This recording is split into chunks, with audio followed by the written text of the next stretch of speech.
Hello there, my name is Scherwitz. This is Crispy Priscendaro. Hello. We are two born and bred Bostonians. In fact, you ask Jacko Cracko the Wacko down the road, he will tell you we are part of Boston like Jimmy Fallon is part of acting. Without us, it'd be nothing. Nada. Kaput. Now, for those of you who are frequent YouTubers, and I don't blame you. I mean, I've seen Charlie the Unicorn like 4 times. Then you are already aware of our previous breakthrough video reviewing The Dark Knight. For those of you who've never seen this before, what the hell are you waiting for? What, is your power out or something? You got no will to live or whatever, so you're expressing that by not viewing what could very well be the defining video at YouTube? But I digress. So, Crispy, what film we got today? We got the Quantum of Solace. Quantum of Solace. The title says it all. Well, no it doesn't. The Quantum of Solace. What the hell is that supposed to mean? Sounds to me like a crappy Star Trek spin-off. Or a Devo song from the late 80s. Stupid title aside, this film is alright. I mean, it's got a lot of problems, but it's alright. Basically, this film follows James Bond as...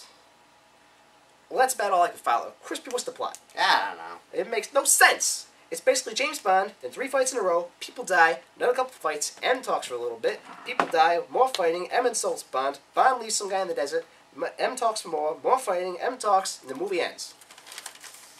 All you need to know. It's really confusing. So as you can tell, there's a lot of action in this movie. And by a lot of action, I mean so much action going on, you can't even follow that either. How does that happen? How indeed?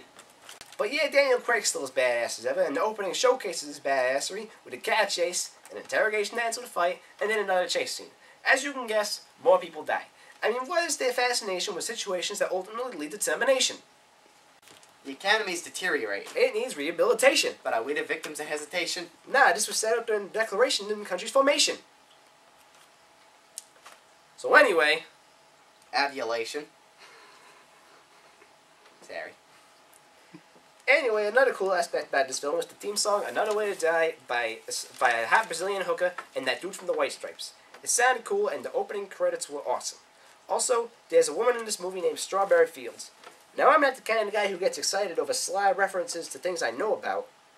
Holy crap, that's the name of a Beatles song. What? Why the hell was I thinking of Duran Duran? Whatever. But let's talk more about what sucked in this film. Confusing plot and improbable song reference aside. I was never really sure who the villain was. Dominic Green, who was basically Al Gore in a helicopter, or that guy who looked like Mr. T, or James Bond himself for being such a jackass to everyone. I mean, how many murders can you unrightfully cause before they throw your ass in jail? Evidently, a lot. I stopped counting after 43. Then there's the fact that this movie's really short. After doing extensive research, the hard-hitting websites like MSN and Wikipedia, I've discovered this is actually the shortest Bond film to date. Unlike Casino Royale, which is an awesome film and runs incredibly long, this film is a little over an hour and a half. Who do I blame for this? The Writers Guild of America. Gigawa? That's right. While you guys were off having your merry little strike, you let James Bond sink into a pit of mediocrity and self-loathing. I mean, you guys barely even gave us a Bond girl. You just gave us that Latina lady that Bond doesn't bang. So what the hell? And following that, you didn't even give us a decent sex scene. I mean, yeah, Strawberry Fields was topless at one point, but there's very little strawberries in those fields. You know what I'm saying? That's repulsive. That is how I feel. So in conclusion, this film, while probably being one of the worst Bond films to date, is still enjoyable. But Casino Royale is still a defining adventure for Craig as of yet. So I'm going to give this film an it's alright rating. Crispy, what would you rate it? Not great. Not great. I'm Cal Scherwitz. This is Crispy Priscendaro. We're just 2 Bostonian high school sophomores hungry for knowledge and reasonably priced thrift store clothing, and we will see you next time.